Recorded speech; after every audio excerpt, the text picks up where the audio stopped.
नमस्कार, मैं भूपेंद्र सिंह आपके सामने प्रस्तुत हूँ बच्चों को बोलने दो भाग 3 के साथ। बच्चों को बोलने दो भाग 2 में हमने जाना था कि जो चुप्पी लगाने की संस्कृति है या बच्चों को बोलने पर पाबंदी लगाने की जो समस्या है उसका समाधान क्या हो। इसके लिए शिक्षक को विभिन्न प्रकार के जो सुझाव दिए गए थे कार्य करने के लिए, किस प्रकार का शिक्षक कक्षा में व्यवहार करे, विद्यालय कैसे व्यवहार करे और जैसे बताया भी गया था कि टेलर्स कमीशन और सीखने को कैसे एक दूसरे को समन्वित करे और भाषा की बाध्यता को कैसे समाप्त करे, मुझसे ही पूछो को ना कहने की जो आवश्यकता है उसके बारे में बताया गया था और उदाहरणों के माध्यम से बोलने की प्रेरणा को प्रोत्साहन देने की बात की गई थी। तो इसी संदर्भ में आज हम बात करेंगे बच्चों को बोलने तो भाग 3। भाषा की बाध्यता जो समाप्त करना है उसके लिए प्रसिद्ध जो शिक्षाविद हैं प्रोफेसर कृष्ण कुमार, उन्होंने कहा है कि भाषा की उपयोगिता विचारने, महसूस करने और प्रतिक्रिया करने, जिसको बोलते हैं भाषा की उपयोगिता को महत्व देने की बजाय केवल संप्रेषण का माध्यम मान लेना बहुत बड़ी गलती है। यानी बड़ी भूल है कि हम केवल उसको भाषा की उपयोगिता को महत्व नहीं देते हैं, बल्कि उसको केवल संप्रेषण का माध्यम मान लेते हैं, जबकि भाषा की उपयोगिता विचारने, महसूस करने और प्रतिक्रिया करने में है। इससे भी परे ज्ञान की प्रथम पीढ़ी, जिसे भाषा कहा जाता है, को भी ऊंचे और नीचे होने का दर्जा देकर बालकों पर बोलने के लिए शब्दों का स्वयं के द्वारा चयन करने पर भी अंकुश लगाया जाता है। अक्सर देखा जाता है कि बच्चा कोई शब्द बोलता है तो अध्यापक ये कहता है नहीं, ये शब्द उचित नहीं है और ये शब्द ऐसे उचित है। कहने का तात्पर्य यह है कि भाषा शुद्धि और अशुद्धि पर अध्यापक अपनी बात को रखे तो उचित है, लेकिन शब्दों को ढूंढने के लिए या शब्दों को नए शब्दों का उपयोग लेने के लिए अध्यापक अंकुश न लगाए। जबकि अब सत्यता ये होती है कि बच्चों में भाषा की जन्मजात क्षमता होती है, यानी बच्चे भाषा की जो क्षमता है वो जन्मजात लेकर उत्पन्न होते हैं। राष्ट्रीय पाठ्यचर्या की रूपरेखा 2005 के अनुसार ज़्यादातर बच्चे स्कूल की शिक्षा की शुरुआत से पहले ही भाषा की जटिलताओं और नियमों को आत्मसात कर पूर्ण भाषिक क्षमता रखते हैं। यहाँ तक कि जो भिन्न प्रतिभा वाले बच्चे होते हैं, जो बोल नहीं पाते हैं, वो अपनी अभिव्यक्ति के लिए उतने ही जटिल वैकल्पिक संकेतों और प्रतीकों का विकास कर लेते हैं। यानी जो बच्चे भाषा जानते हैं तो वो भाषा की जटिलताओं और नियमों का आत्मसात कर लेते हैं, और जो बच्चे बोल नहीं पाते वे भी अपनी अभिव्यक्ति के लिए उतने ही जटिल वैकल्पिक संकेतों और प्रतीकों का उपयोग लेते हैं। अतः एक शिक्षक को यह चाहिए कि वह बच्चे की भाषाई क्षमताओं को पहचान ले, जिससे बालकों का स्वयं और अपनी सांस्कृतिक जड़ों के प्रति विश्वास बढ़ाया जा सके। यानी अध्यापक को बच्चों को स्वयं की सांस्कृतिक जड़ों और उसके परिवेश के अनुसार ही यदि उसकी क्षमताओं का विकास किया जाए, भाषाई क्षमताओं का, तो ज़्यादा बेहतर परिणाम दे सकेगा। इसके अलावा भाषा संबंधी अक्षमता को दूर करने के लिए मानक संकेत अथवा मानक भाषा अपनाएं। यानी जो मानक संकेत उपयोग लिए जाते हैं उनको, या मानक भाषा जो अपनाए हुए हैं, तो उसको यदि अध्यापक उपयोग लेता है या यूज़ लेता है तो बच्चे की भाषा संबंधी अक्षमता को दूर किया जा सकता है। इससे भी अच्छा ये होगा कि शिक्षक बच्चे की घरेलू भाषा, यानी जो वो अपनी घर में बोलता है, अथवा मातृभाषा, यानी जो वो अपने घर में परिवेश में आस पड़ोस में बोलता आ रहा है, बचपन से बोलता आ रहा है, उसी में शिक्षा कराए। तो इससे क्या होगा, कक्षा में बहुभाषी वातावरण तैयार होगा, और बहुभाषी वातावरण तैयार होने से बहुसंस्कृतियाँ वहाँ पर उत्पन्न होंगी, जिससे क्या है, समस्याओं से जूझने और उनका समाधान खोजने के में बच्चों को सहायता मिल सकेगी। कई बार शिक्षकों की भी ये समस्या रहती है कि वह अन्य भाषा से आए शब्दों को समझ नहीं पाते। चूँकि बच्चे विभिन्न परिवेशों, वातावरण, समाज से आते हैं, तो उनकी सबकी अपनी अपनी भाषा होती है। तो कई बार चूँकि शिक्षक भी एक विशेष क्षेत्र से बिलोंग करता है, उसकी भी अपनी भाषा होती है जो अपने परिवेश की। लेकिन समस्या ये होती है कि कई बार शिक्षक बच्चों की भाषा को नहीं समझ पाता है, तो ये भी एक बड़ी प्रॉब्लम होती है। ऐसे में स्वयं की कमी को स्वीकार न कर पाने के कारण बालकों के हुनर को दबाने की कोशिश की जाती है। शिक्षक बच्चों की जब भाषा को नहीं समझता है तो वो कोशिश करता है कि बच्चे शिक्षक की भाषा को ज़्यादा महत्व दें, जबकि होना ये चाहिए कि शिक्षक बच्चे की भाषा को महत्व दे, उसके परिवेश यानी वातावरण की भाषा को महत्व दे। सही शिक्षक को ये जानने का प्रयास करना ही चाहिए कि प्रत्येक बच्चे के मस्तिष्क में क्यों और कैसे आया, यानी प्रश्न बच्चे के मस्तिष्क में क्यों और कैसे आया, यानी कोई भी प्रश्न है बच्चा पूछना चाह रहा है तो ये जानना चाहिए उसको कि ये प्रश्न आया क्यों और कैसे आया, इसका जवाब क्या होगा। शिक्षक यदि प्रश्न की उत्पत्ति की तह तक जा सकने की योग्यता और क्षमता रखता है तो उसे यह कार्य अवश्य करना चाहिए। शिक्षक यदि सुकरात बनने की क्षमता स्वयं में उत्पन्न कर ले तो ये मान लो अवश्य ही प्लेटो और मिल जाएंगे बहुत सारे, क्योंकि प्लेटो सुकरात के शिष्य थे।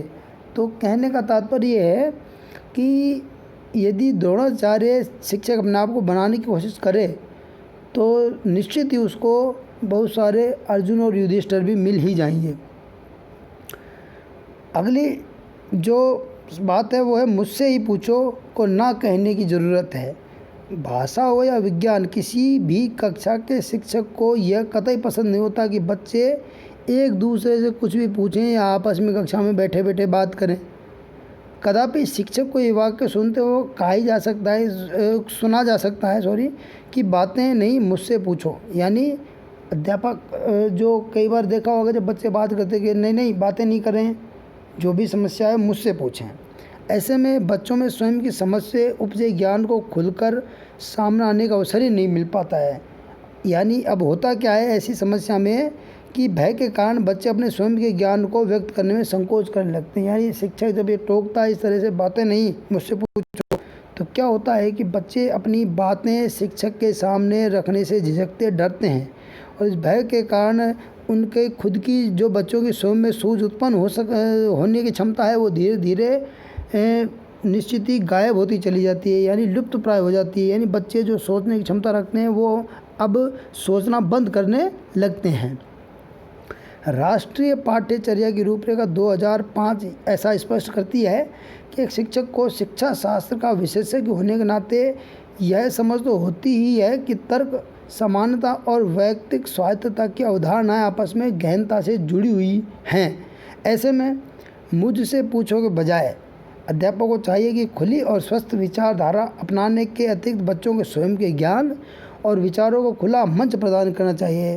कहने का तात्पर्य यह है कि शिक्षक को बच्चों के अनुभवों को शामिल करते हुए पढ़ाना चाहिए ताकि बच्चे अपने अनुभवों के साथ सीखें और अनुभवों के साथ उस सीखे हुए ज्ञान का उपयोग करने में सक्षम हो सकें। इसके लिए समूह परिचर्चा, द्वंद्व परिचर्चा, कक्षा या समूह के मध्य अंताक्षरी प्रतियोगिता, अधिक प्रश्न पूछने पर पुरस्कार देना आदि तरीके अपनाए जा सकते हैं और शिक्षक अपनाता भी है।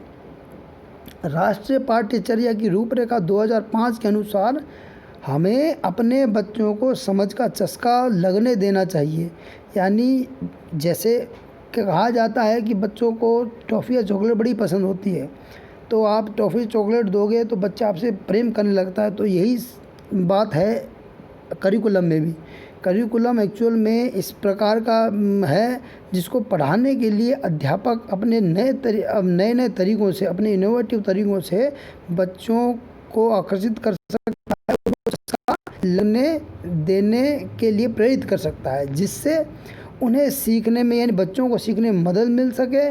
जब वे कतरों और बिंबों में संसार को देखें और ज़िंदगी की लेन देन में दाखिल हों तो अपने मुताबिक ज्ञान का रूपांतरण कर पाएँ, यानी उस ज्ञान का उपयोग कर सकें। कक्षा में सीखे ज्ञान का सब्जी मंडी में उपयोग कर सकते हैं, मार्केट में उपयोग कर सकते हैं, अपने दैनिक जीवन में उपयोग कर सकें। ज्ञान का ऐसा स्वाद हमारे बच्चों के वर्तमान को पूर्णतः सृजनात्मक और आनंददायक बना सकेगा। उदाहरणों के माध्यम से बोलने की प्रेरणा को प्रोत्साहन, यानी ये एक और अच्छी चीज़ है कि उदाहरणों के माध्यम से यदि बच्चों को में बोलने की प्रेरणा को कैसे जगाया जा सकता है। राष्ट्रीय पाठ्यचर्या की रूपरेखा 2005 के अनुसार बच्चों में सीखने और अपने आसपास की दुनिया को समझने की स्वाभाविक इच्छा होती है। इसीलिए प्रारंभिक वर्षों में सीखने और सिखाने के तरीके बच्चों की अभिरुचियों और प्राथमिकताओं के मुताबिक होने चाहिए। यानी जब प्रारंभिक कक्षाओं में क्या करना चाहिए अध्यापकों कि बच्चों के सीखने और सिखाने के तरीके हैं उनको बच्चों की अभिरुचियों और उनकी प्राथमिक आवश्यकताओं के मुताबिक ही उपयोग लेना चाहिए। उन तरीकों को बच्चों की दिनचर्या और उनके परिवेश के अनुभवों से जुड़ा हुआ होना चाहिए। यानी जिस विधि को अध्यापक यूज ले रहा है, जिस तरीके से वो पढ़ा रहा है, वो तरीके बच्चे के अनुभव, स्वयं के अनुभवों, उनके परिवेश के अनुभवों से जुड़े हुए हों तो बच्चा स्वाभाविक ज्ञान ले पाएगा और स्वाभाविक ज्ञान बच्चे के ज्ञान के स्थायीकरण के लिए ज़्यादा लाभदायक सिद्ध हो सकेगा। एक शिक्षक को बिना संकोच के भाषाई धर्मवाद और भाषाई जातिवाद से मुक्त होकर मातृभाषा की स्वतंत्रता के साथ श्रेष्ठतम बनाने की होड़ में जबरदस्ती भाषा को थोपने से बचकर व्यावहारिक उदाहरणों के द्वारा बच्चों में बोलने को प्रेरित करने की कला विकसित करनी चाहिए। अध्यापक को क्या चाहिए कि बच्चों में बिल्कुल भी भाषाई धर्मवाद और भाषाई जातिवाद से वो दूर रहे। मातृभाषा की यानी जो उनकी बच्चों की खुद की भाषा है, उनके परिवेश की भाषा है, उनके समाज की भाषा, उसको बोलने के लिए स्वतंत्रता दे। बच्चों में कभी भी एक दूसरे के प्रतियोगिता ना करने दे, प्रतियोगिता से बचकर और व्यवहारिक उदाहरणों को लेकर जो बच्चे के समाज परिवेश से जुड़े हुए हैं, उसके आसपास से जुड़े हुए, उसके वातावरण से जुड़े हुए हैं, ऐसे उदाहरणों से बच्चों में बोलने को प्रेरित करे। उदाहरण के लिए यदि गणित विषय में बोर्ड मास का नियम पढ़ाने के लिए बोर्ड मास का जो bracket of division, multiplication, addition और सब्ट्रैक्शन का नियम उपयोग लिया जाता है तो इसके लिए एक हिंदी में अच्छा दोहा भी है कि पहले का को काटिए, पीछे भागा हार, ता पीछे ऋण धन करे यही भिन्न व्यवहार। ये एक बनाया हुआ मुहावरा जैसा है। ये तो ऐसे तरीक़ों से बच्चों को सीखने में रोचकता आती है और वो जल्दी सीखने का प्रयास करते हैं और मन लगाकर सीखते हैं, रुचि के अनुसार सीखते हैं। कुछ और भी पुराने जो उदाहरण हैं जैसे बरसों राम धड़ाके से, बुढ़िया मर गए फाके से का भी सहारा लिया जा सकता है। यानी विषय के अनुरूप शिक्षक नए नए तरीक़ों का उपयोग ले तो बच्चा बहुत ही अच्छी तरीके से सीख पाएगा और ये सीखे को अपने जीवन में उपयोग कर पाएगा। ये कुछ संदर्भ दिया हुआ है बच्चों को बोलने दो भाग 1, 2 और 3 में जो बताया गया है, जो जहाँ से कलेक्ट किया गया है। इसी के साथ नमस्कार।